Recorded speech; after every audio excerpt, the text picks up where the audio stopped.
Fala, gente boa! Nesse vídeo nós concluiremos as resoluções das provas da UBF 2016 com a prova do nível 3.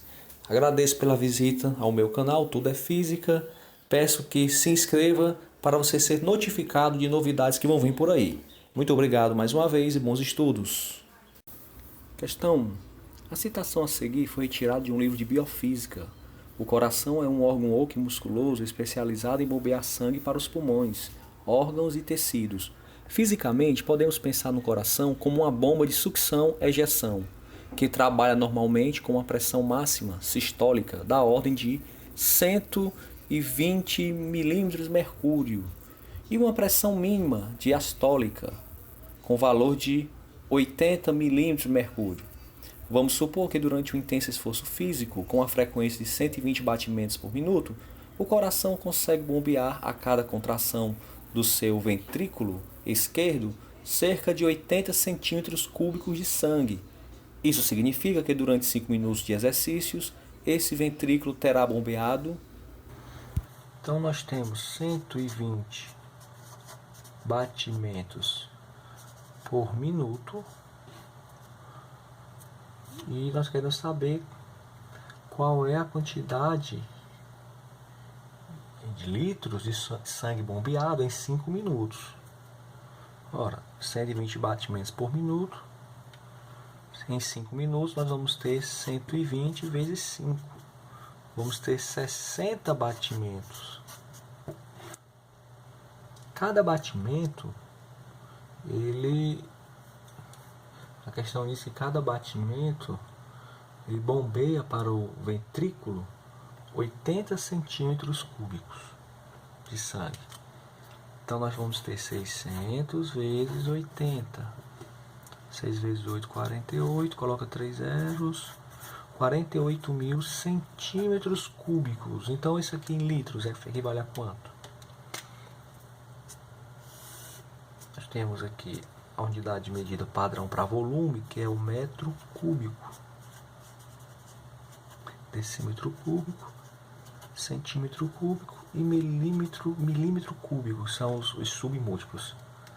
Para transformar centímetro cúbico para metro cúbico, você tem que dividir por 1000 duas vezes. Na realidade eu vou fazer o seguinte, não vou nem transformar para metro cúbico não. Eu tenho que lembre-se que cada decímetro cúbico equivale a 1 litro. Certo? Então eu vou transformar só para decímetro cúbico. Então eu divido por 1000. 48 mil dividido por 1000, 48 decímetros cúbicos, que equivale a 48 litros. Então o item correto dessa questão, item A.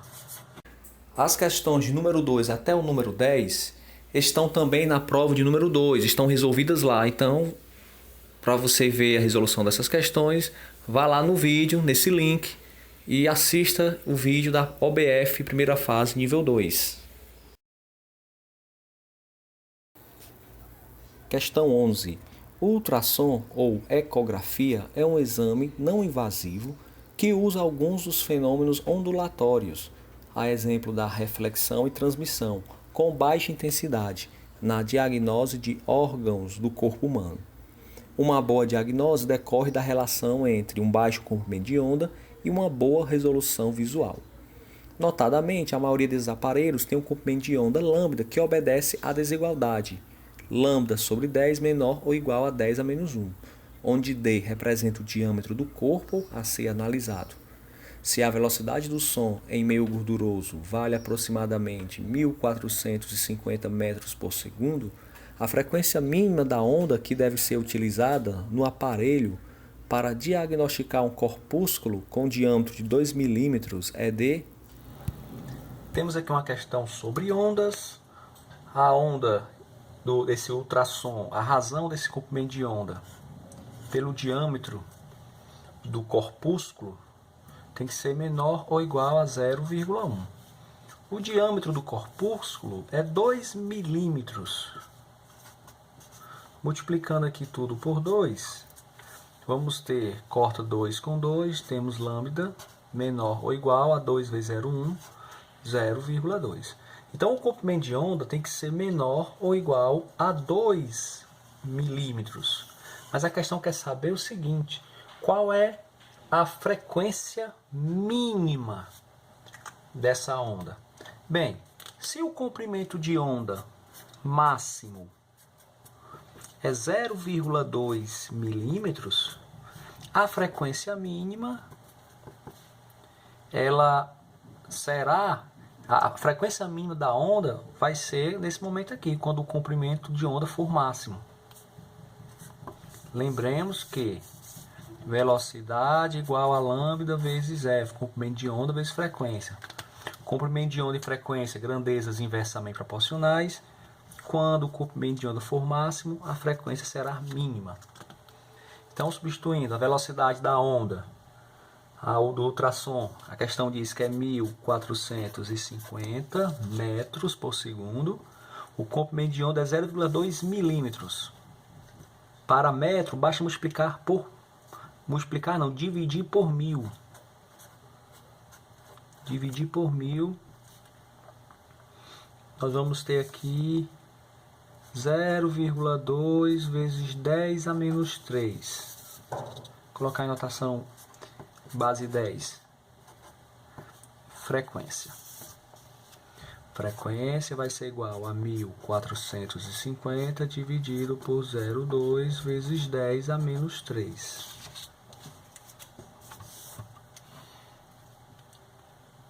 Vamos ver aqui, vamos dividir aqui. Antes de dividir,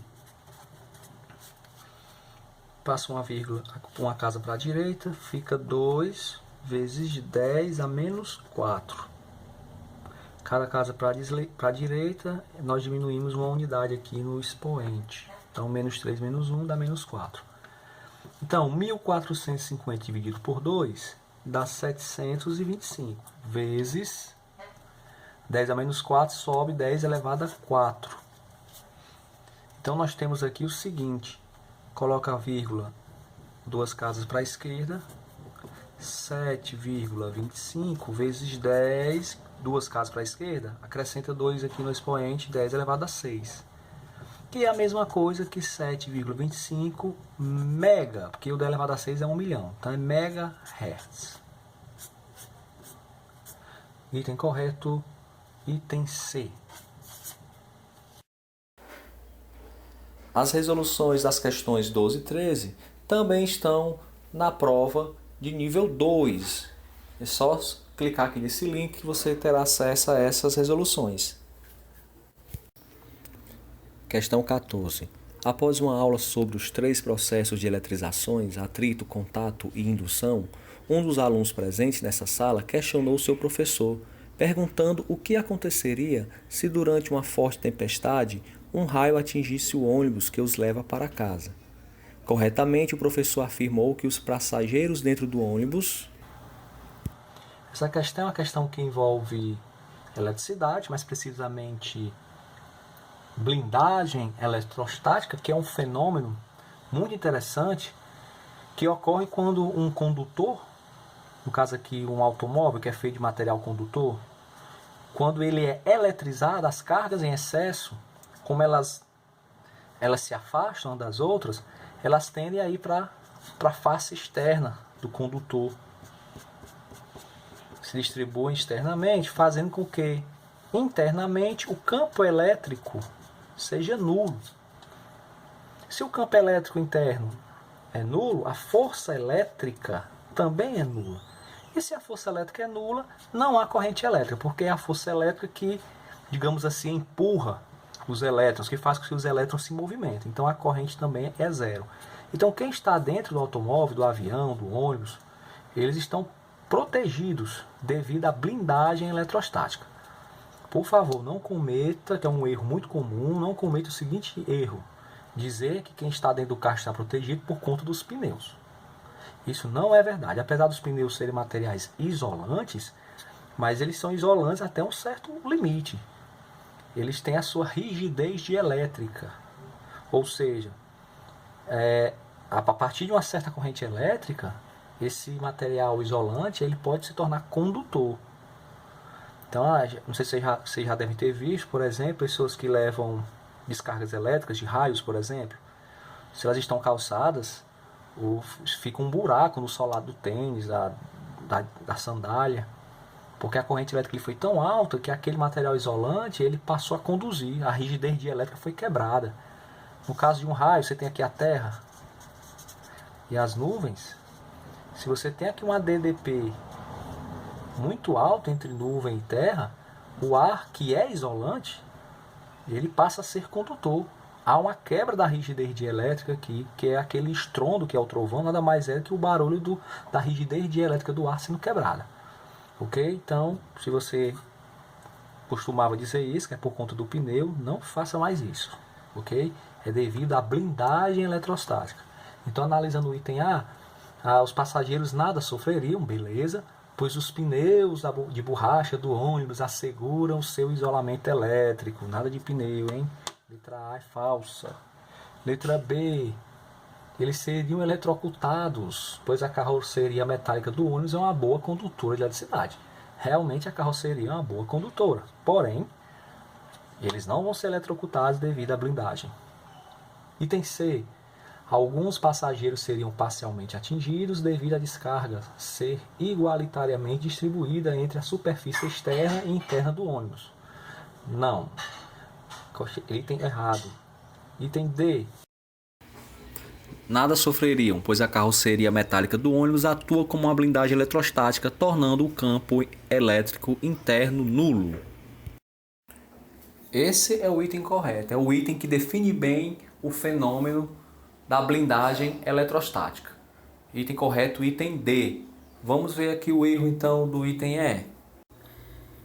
Nada sofreriam, pois o acúmulo de cargas elétricas dar-se-ia nas partes pontiagudas do ônibus, a exemplo dos retrovisores e antena, que funcionam como para-raio em sua carroceria. É verdade que, segundo a lei das pontas, aonde tivermos uma superfície pontiaguda, o acúmulo de cargas será maior, a densidade de cargas será maior. Mas isso não impede que o acúmulo de cargas ocorra em toda a superfície externa.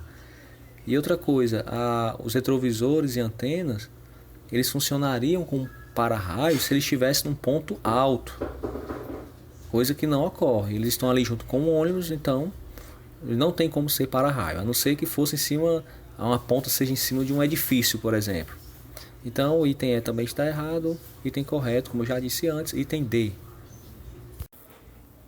Questão 15. Usando um multímetro, o professor Fizikson mediu a diferença de potencial elétrico entre duas placas planas e paralelas de uma bateria, separadas de 10 centímetros uma da outra, encontrando um valor de 10 volts. Notadamente, não havendo instrumento para medir o campo elétrico entre as placas, ele verificou que o mesmo é equivalente a... Nós temos aqui uma questão de campo elétrico entre duas placas planas e paralelas. A questão diz que a distância entre as placas é 10 centímetros e a diferença de potencial entre as placas é 10 volts. Qual é o módulo do campo elétrico? Questão bem simples, só você lembrar da seguinte fórmula, que a DDP entre as placas é igual ao módulo do campo elétrico vezes a distância entre as placas. Ora, a DDP é 10. O campo elétrico, 10 centímetros, é 0,1 metro. Então, o campo elétrico é 10 dividido por 0,1 é igual a 100. 100 volt, porque aqui são 10 volts e aqui é 0,1 metro. Então, é volt por metro. Item correto, item B de bola. Questão 16. Um estudante de física resolve fazer as contas sobre o consumo de energia elétrica de alguns aparelhos elétricos mais dissipativos que possui em casa. Para isso, ele consulta as plaquinhas indicativas de cada aparelho que dispõe, anotando os seguintes valores. Ferro elétrico 400 watts, 220 volts, um chuveiro elétrico 3000 watts, 220 volts, uma torradeira 500 watts, 220 volts. Usando cada um desses aparelhos em média 10 minutos por dia, quanto custará aproximadamente em reais o consumo durante 30 dias se a companhia de energia elétrica local cobra 25 centavos por 1 kWh? Bem, nós temos aqui uma questão sobre energia elétrica Lembrando que a energia elétrica ela é calculada pelo produto da potência do aparelho elétrico pelo tempo que ele fica ligado. Energia igual a potência vezes tempo. Então nós temos aqui 3 equipamentos, um ferro elétrico, um chuveiro e uma torradeira. Vamos calcular a energia de cada um. Vou começar aqui pelo ferro. A energia elétrica do ferro é igual à potência do ferro, que a questão fala que é 400 watts. Eu vou usar a potência em kilowatt e o tempo em hora. Então a potência 400 watts equivale a 400 watts. Cada kilowatt são 1000 watts. Então 400 watts, 0,4 kilowatt. Então nós vamos ter aqui potência 0,4 kilowatt. E esse ferro ele é ligado por 10 minutos todos os dias. Ora, 10 minutos é 1/6 de hora. Como são 30 dias, um mês, porque eu quero energia gasta durante um mês, durante 30 dias, vou multiplicar por 30. Então ficará,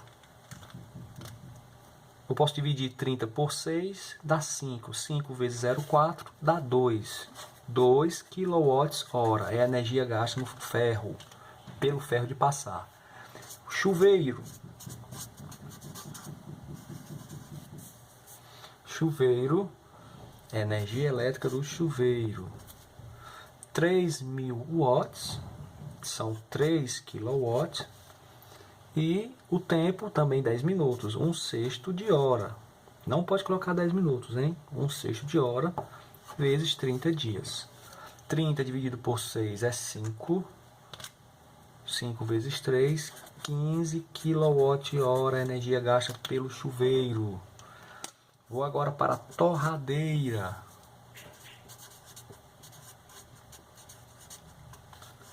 Torradeira, energia torradeira.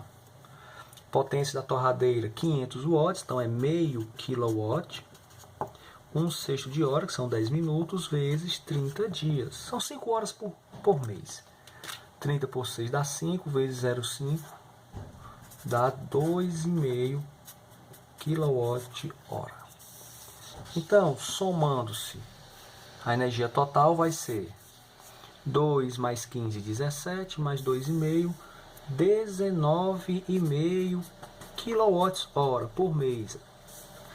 Desses 3 equipamentos. E cada quilowatt-hora, 1 kWh equivale a 25 centavos. Ai, se fosse isso mesmo.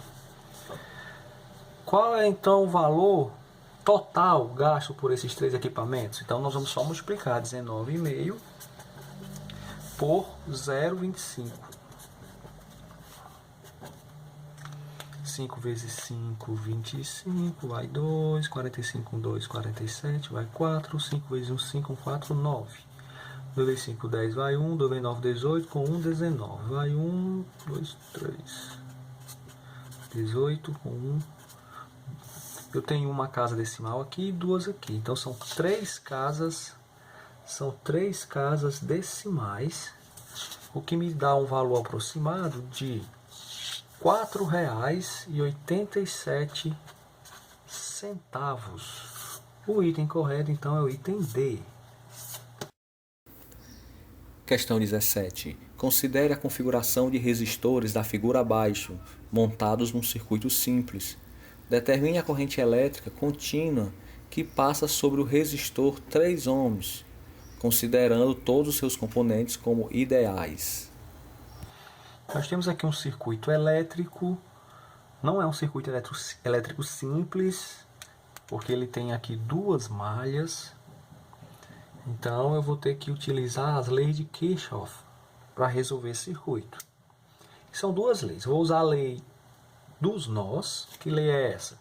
Eu vou estabelecer aqui as 3 correntes. Eu vou dizer que aqui nós temos a corrente I1. Vou dizer que para cá nós temos a corrente I2 e aqui para cima a corrente I3. Você tem que ter cuidado na hora de estabelecer essas correntes, porque nós temos aqui dois nós. Vou chamar de nó A e aqui de nó B. O que é um nó? É um ponto do circuito onde nós temos pelo menos três ramos saindo dele, digamos assim. 1, 2, 3. Isso aqui, por exemplo, não é nó, nem esse. Mas aqui que tem 3 é um nó. Aqui também. Então você tem que ter o cuidado porque a lei dos nós diz o seguinte, que em um nó, a soma das intensidades das correntes elétricas que chegam é igual à soma das intensidades das correntes que saem. Então você não pode colocar 3 correntes entrando num só nó, ou então 3 correntes saindo. Tem que ter pelo menos uma entrando e pelo menos uma saindo. Então aqui I3 chega e 2 sai. Então a I3 é a soma dessas duas correntes. Depois elas vêm aqui, ó, e somam de novo formando I3. Então a lei do nó, lei dos nós,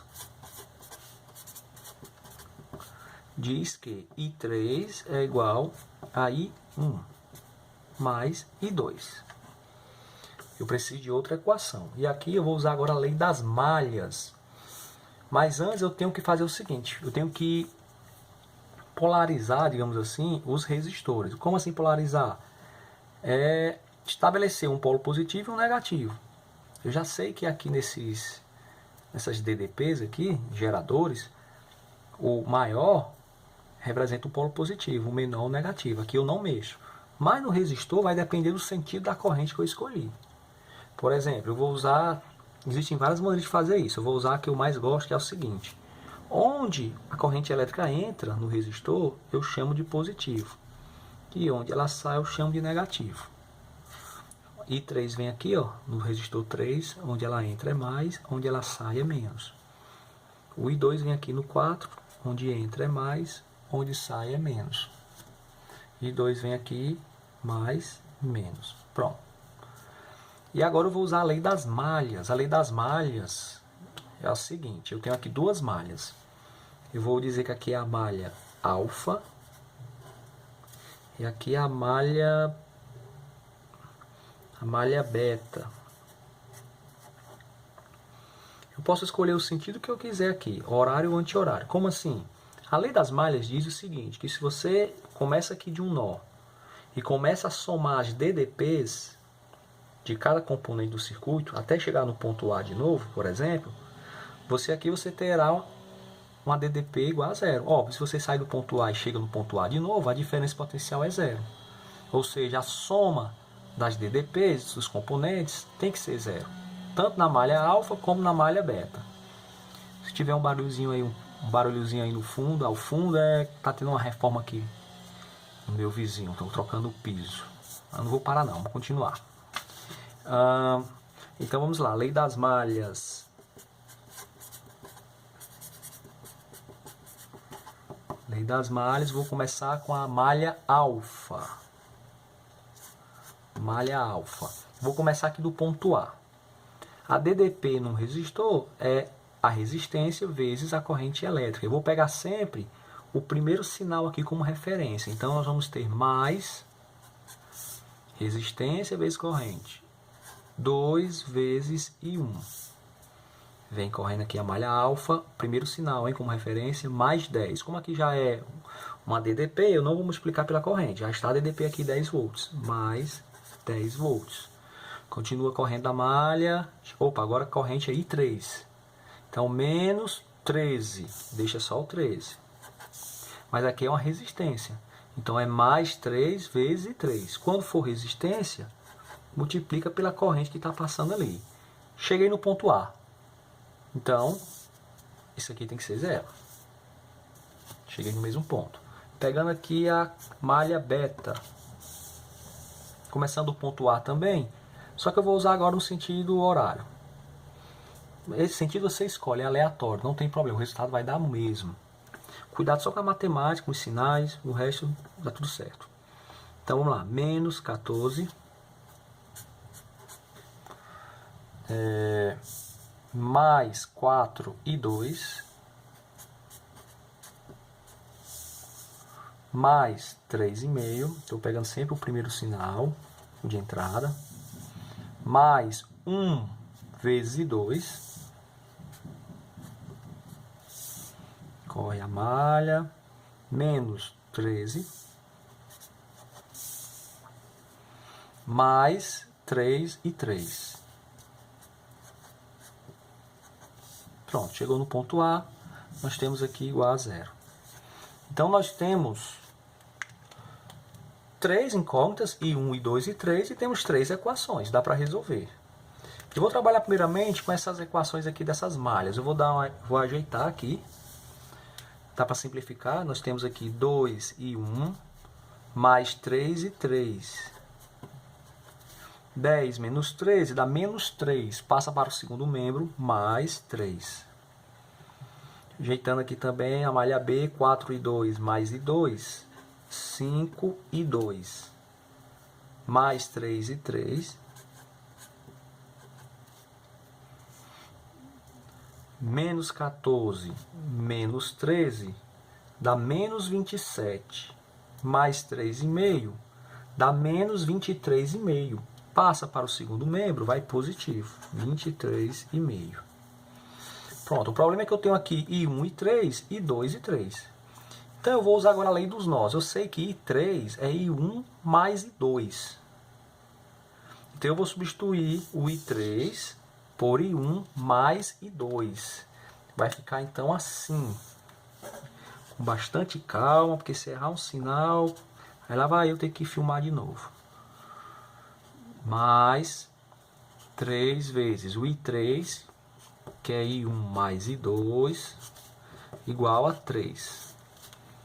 2 vezes, 5. 5 I2 mais 3 vezes I3, que é I1 mais I2, igual a 23,5. Pegando outra folhinha. Vamos ter agora 2 e 1, 3 e 1, 3 e 2, mais 3 e 1, mais 3 e 2, igual a 3. 5 e 2, 3 e 1, 3 e 2, mais 3 e 1, mais 3 e 2, igual a 23,5. 2 e 1 mais 3 e 1, 5 e 1, mais 3 e 2, igual a 3. 5 e 2 mais 3 e 2, 8 e 2. Eu vou colocar o 8 e 2 aqui. E o 3 e 1 fica aqui na frente, né? Fica padronizado. 3 e 1 mais 8 e 2, igual a 23,5.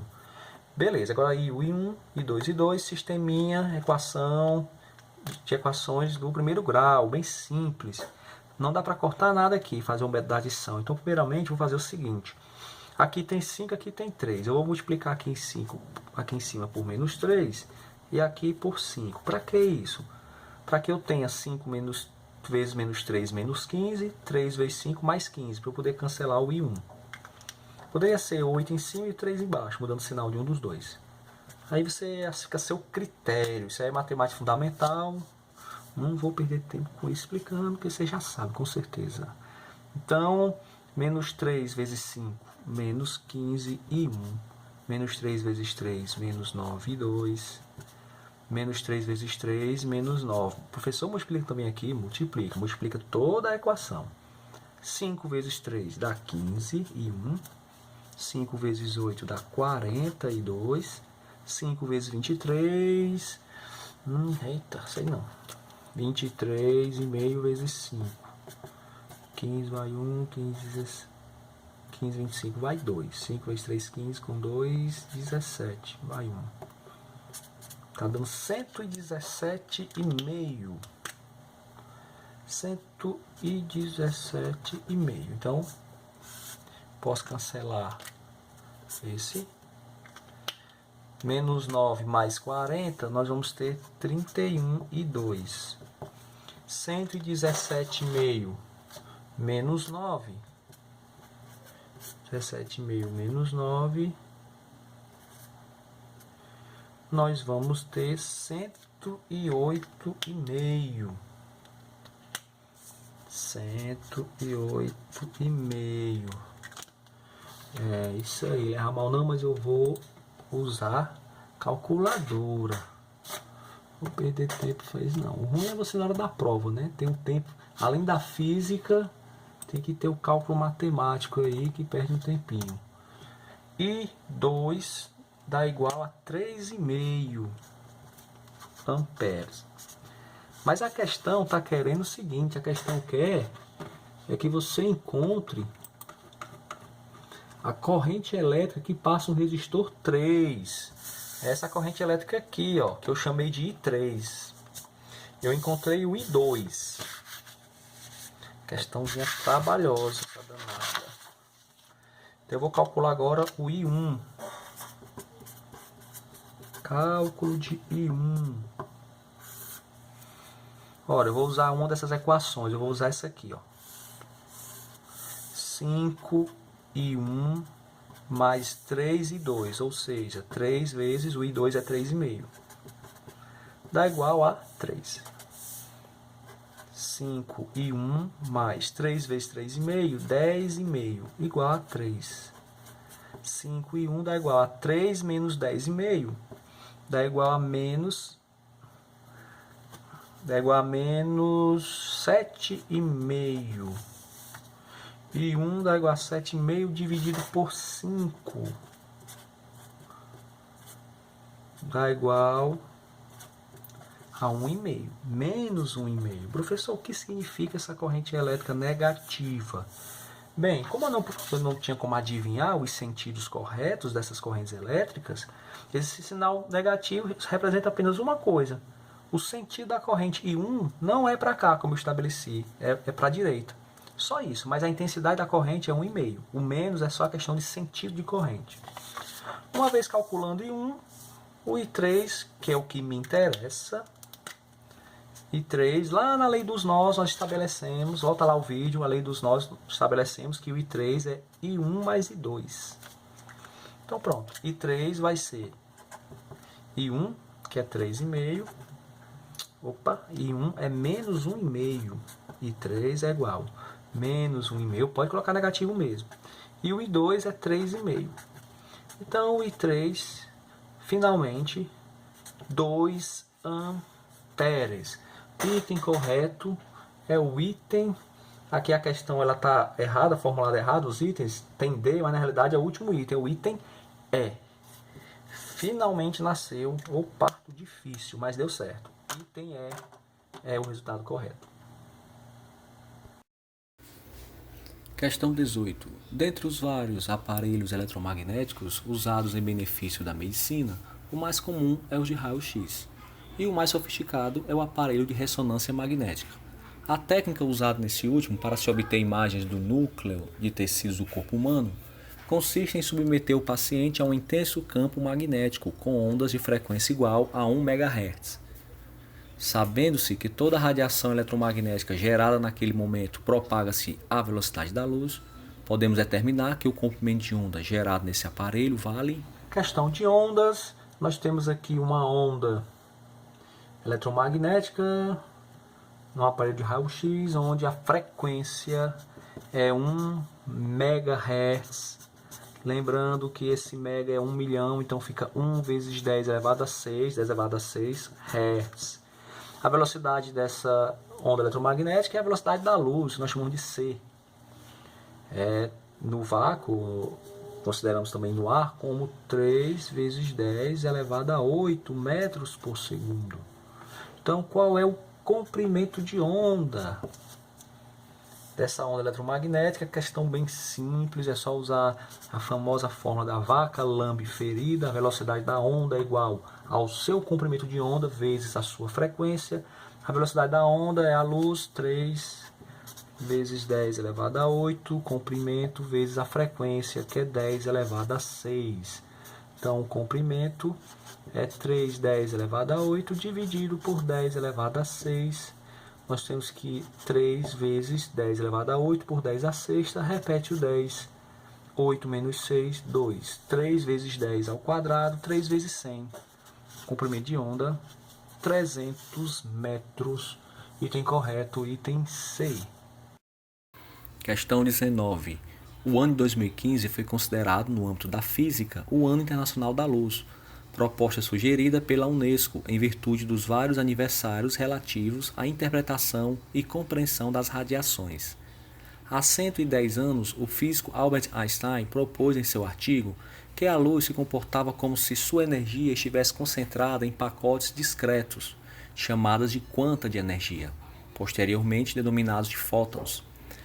Notavelmente, ele usou essa hipótese para descrever o efeito fotoelétrico visualizado por Hertz em 1886, durante a realização do seu experimento na comprovação das ondas eletromagnéticas. Em relação a esse fenômeno, analise as proposições a seguir, identificando as corretas. Essa questão aborda um fenômeno bem interessante que foi explicado pelo físico Albert Einstein. Inclusive, foi a partir dessa equação, chamada de equação do efeito fotoelétrico, que o físico Albert Einstein conseguiu o prêmio Nobel de Física. Muita gente pensa que foi pela teoria da relatividade, mas não, foi pelo efeito fotoelétrico. Esse efeito ele consiste no seguinte: você tem aqui uma placa metálica qualquer, e ao se incidir uma radiação eletromagnética sobre essa placa, pode ocorrer o seguinte fenômeno: alguns elétrons, ao receber a energia, eles se desprendem dessa placa. Nem sempre o efeito fotoelétrico ele ocorre, vai depender do tipo de material da placa e vai depender também da radiação, da frequência dessa radiação que está incidindo sobre essa placa. A equação do efeito fotoelétrico diz o seguinte, que a energia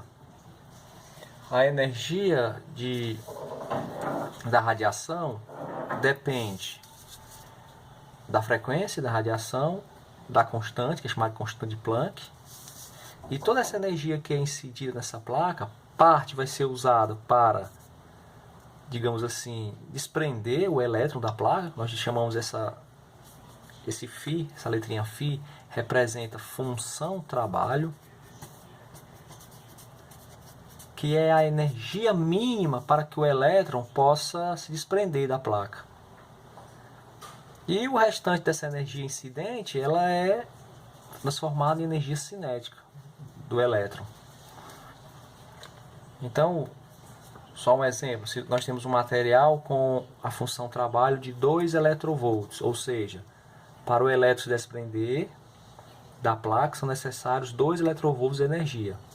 Mas chegam aqui na radiação incidente 3 eletronvolts.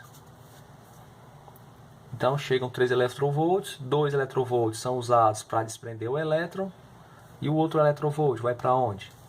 É transformado em energia cinética, 1 eletronvolt. Então a energia incidente é igual à função trabalho mais a energia cinética. É isso que a fórmula está dizendo. Então, analisando aqui os itens, item 1, a energia dos elétrons removidos da lâmina metálica pelos fótons não depende do tempo de exposição à luz incidente. Foi percebido isso experimentalmente, que para o elétron ou ele era desprendido instantaneamente no momento que a radiação incidia, ou não era de jeito nenhum. Não importava quanto tempo essa radiação ficasse aqui incidindo. O elétron ou recebe a energia que ele precisa, nesse caso aqui 2 eletronvolts, ou recebe de uma vez só, num pacote só, ou não recebe de jeito nenhum. Não adianta vir, por exemplo, aqui 1,9 eletronvolts e ficar aqui 10 horas essa radiação com 1,9 eletronvolts de energia. Ou é tudo ou é nada. Então a questão, o item 1 está correto, não depende do tempo. Ou vem os 2 eletronvolts que esse elétron quer, ou nada feito, não importa o tempo. Então o item 1 é verdadeiro. O item 2, a energia dos elétrons removidos aumenta com o aumento do comprimento de onda. Olha só, a energia ela aumenta com a frequência. Se a frequência é alta, a energia também é alta. O item 2 está dizendo que a energia aumenta com o aumento do comprimento de onda. Não, aumenta com a diminuição do comprimento de onda. Que para eu ter altas frequências, eu tenho que ter pequenos comprimentos de onda. Lembra da fórmula da onda? Velocidade, comprimento de onda vezes frequência. Se a frequência é alta, o comprimento de onda é baixo. Então o item 2 é falso. O item 3, os fótons incidentes na lâmina metálica, para que removam elétrons da mesma, devem ter uma energia mínima. Exatamente, a energia mínima é a função trabalho. Se não tiver pelo menos essa energia, não haverá efeito fotoelétrico. Então o 3 é verdadeiro. 4. A energia de cada elétron removido na lâmina metálica é igual à energia do fóton. Boa hora para o vizinho estar batendo agora, mas tudo bem, vamos continuar. A energia de cada elétron removido da lâmina metálica é igual à energia do fóton que o removeu. Não, a energia do elétron removido da lâmina, na realidade essa energia vai ser a energia do fóton menos a função trabalho que foi usada para retirá-lo da lâmina.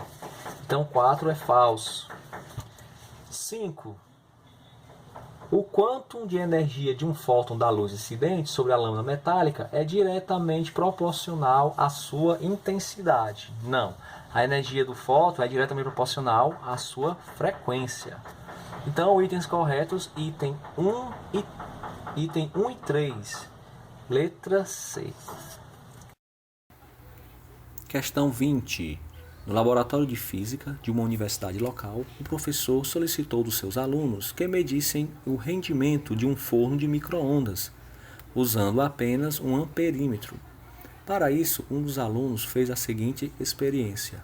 Com o forno ligado à rede de 220 volts, colocou no seu interior um copo com água, 400 ml, a temperatura local, ou seja, a 20 graus Celsius. Em seguida, ligou-se o forno à potência elétrica máxima, identificando uma corrente no amperímetro de 12 amperes, e em 100 segundos a água entra em ebulição a 100 graus Celsius. A partir do exposto, desprezando-se a capacidade térmica do corpo, assumindo que o calor específico da água vale 1 caloria por grama graus Celsius e 1 caloria igual a 4 joules, o rendimento calculado foi aproximadamente de... Nós temos aqui uma questão onde envolve eletricidade e calorimetria. Primeiramente vou calcular a potência do forno. E para isso,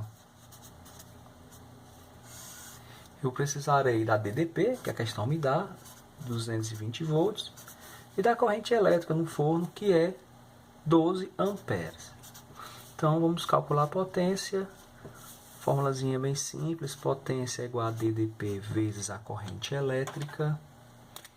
A DDP é 220, corrente elétrica é 12. Então ficará 264, mas tem um zero aqui, a potência será 2.640 watts. Essa é a potência do forno. Quer dizer que a cada segundo, cada watt é 1 joule por segundo. Então aqui é 2.640 joules por segundo que ele cede para essa água. Então vamos calcular. A questão diz que em 10 segundos ele aquece a água. Então, qual é a energia que esse forno consegue ceder à água em 100 segundos? Então, energia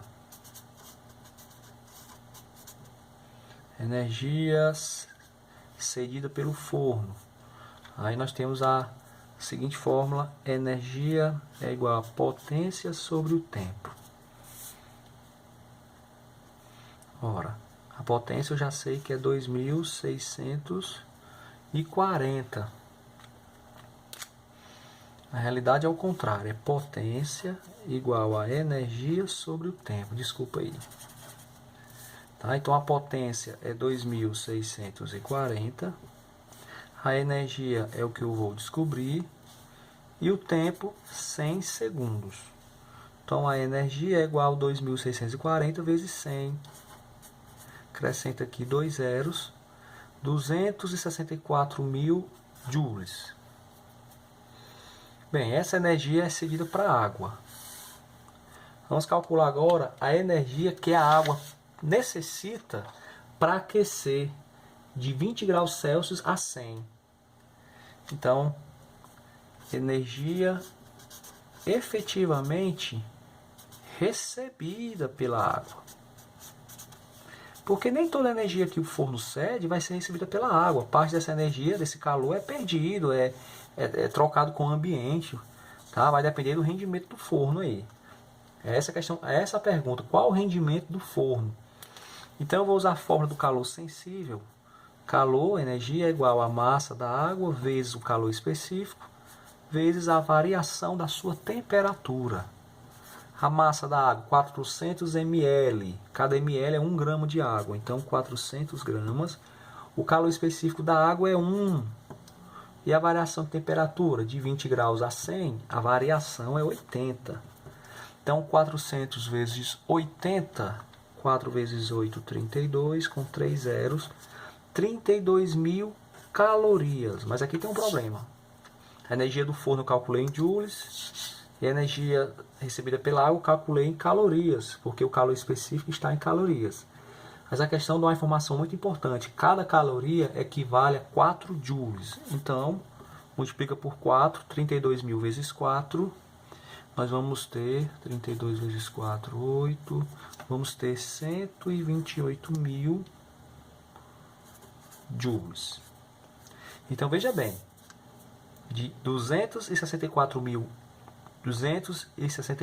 joules que o forno fornece de energia, né, naqueles 100 segundos, o que efetivamente vai para a água é apenas 128.000. Então houve uma perda significativa de energia. Então qual é o rendimento? O rendimento é a quantidade de energia efetivamente utilizada para aquecer a água. Quantos por cento, 128.000, equivale da energia total. Então aqui você pode fazer uma regra em 3 bem simples para calcular esse rendimento. Ora, a energia total, que é 264.000 joules, equivale a 100%.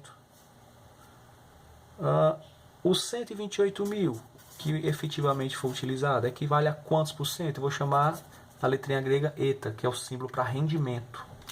Então aqui você pode fazer logo a igualdade. Você pode cortar esses 3 zeros com esses 3 zeros. Então vamos fazer assim: eta vezes 264, 264 eta. 128 vezes 100, 12.800. Então o rendimento vai ser o seguinte: 128.000 dividido por 264. Então deixa eu ver aqui, eu vou usar a calculadora de novo. 128.000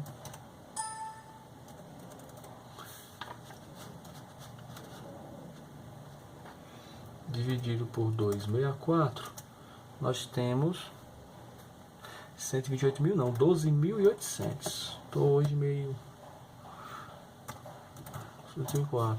48,49, quase 50%. Então o item correto vai ser o item E, 48% e meio. Item E é um rendimento menor que 50%, menor do que a metade. Pois aqui encerramos a primeira fase da OBF 2016. Muito obrigado e até a próxima.